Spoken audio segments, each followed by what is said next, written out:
This book's called Tana's Owl by Rachel and Sean Kitsualik Tinsley, illustrated by Yong Ling Kang. Summer began and Tana's owl arrived. Her father had returned from hunting. With him he'd brought an owl. Why did father get me such an ugly thing? Thought Tana.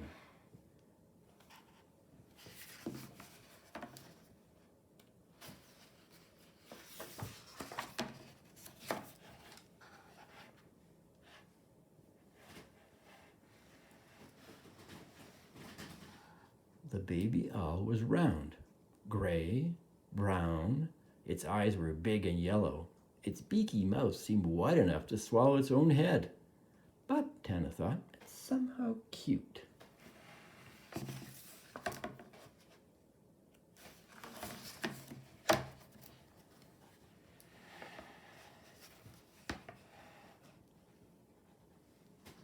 You'll have to take good care of it, father told her. It has no mother. It'll need to eat 2 or 3 times a day. That night, Tana set her alarm for 4 o'clock a.m. She had the shortest sleep of her life. She had to catch lemmings. There was no bird food, and the owl wouldn't have eaten it anyway, but her brothers and sisters helped. Why are they catching lemmings? Lemmings are these little things like mice, because that's what owls eat. So she had to go and catch lemmings for her owl.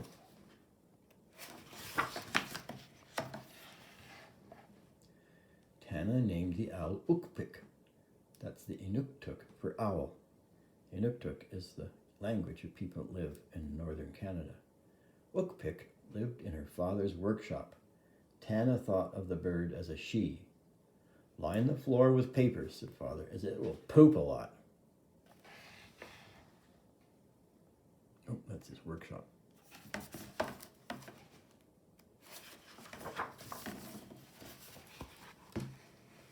There it is, pooping on the papers. When Ukpik did not get her food right away early in the morning, she would stomp her feet. She would sway back and forth. She would chomp her beak. At least she can communicate, Tana thought to herself.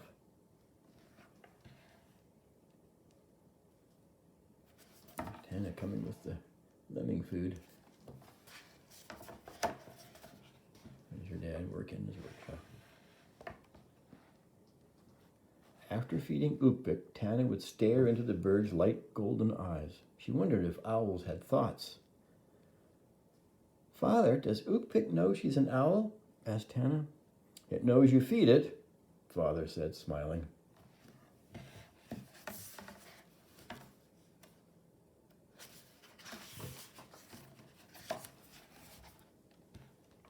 Ukpik soon tired Tana out.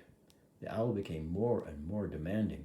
No matter how much Tana fed her, Ukpik still stomped, swayed, chomped. Tana wondered if the bird was sick. She took Ukpik outside and placed her on the ground. What do you want, you alien thing? Tana demanded. Ukpik just stared at her. Then creepily the owl turned her head around backwards, watching the family dogs. Looking at Ukpik like that made Tana's own neck feel sore. That's because owls can turn their heads right around and look backwards.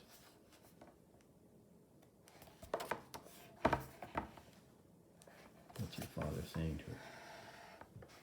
Soon Tana's brothers and sisters grew sick of catching lemmings. Owls need lemmings, Tana protested, but they'd seen Ukpik eat. They said she was gross. Can Ukpik eat fish? Tana asked her father. It can probably eat whatever fits in its mouth, he told her. Maybe they'll get fish for her now. Soon, Ukpik was eating any kind of meat or fish, even caribou. Caribou were kind of big deer. The owl was no longer cute. Feeding her was an awful chore. Ukpik's beak was sharp as blades. She snatched at her food. Tana had to wear gloves. Getting bigger.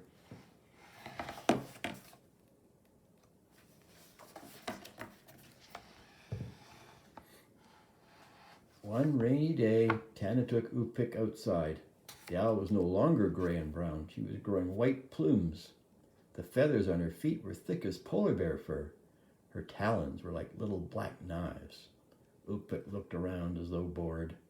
Then she stared at the sky as though to say, I should be up there. Tana picked up the owl and moved her up and down. Ukpik was too young to fly, but she started to flap her wings. Maybe, thought Tana, pretending to fly will make her feel better. I think she's a snowy owl. Summer ended. Tana had to leave her community for school. People live in northern Canada can't go to school nearby because there's not enough kids. They have to go away to school. She worried about Ukpik, who'd been left behind and had never flown. But Tana was happy not to have to get up at 4 a.m. anymore, or catch lemmings, or see stomping, or hear chomping. There she is at school with all the other kids. They have to go away to school. Not enough kids where they live at school. When the next summer arrived, Tana came home. Ukpik was gone. It was grown, Father told her. The owl didn't belong to us. It had to fly free. She flew, thought Tana, and she smiled.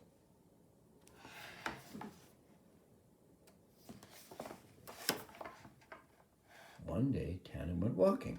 Even though Ukpik had been so much work, she missed the owl, a little. Tana picked an Arctic poppy, its golden petals like frozen sunlight. Then she was startled by movement, something white. And Ukpik! Oh, just see one feather has fallen.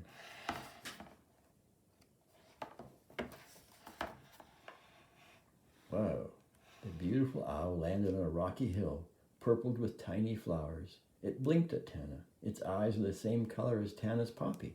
My Ukpik? Tana wondered.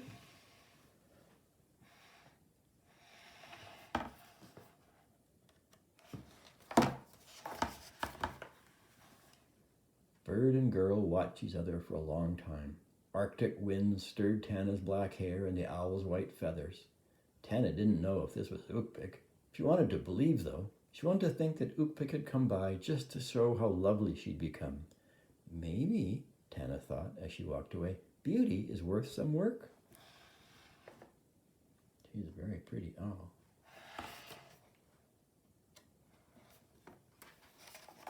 Oh, and that's the end. A whole bunch of drawings of owls. It says this story was based on Rachel's own life experience.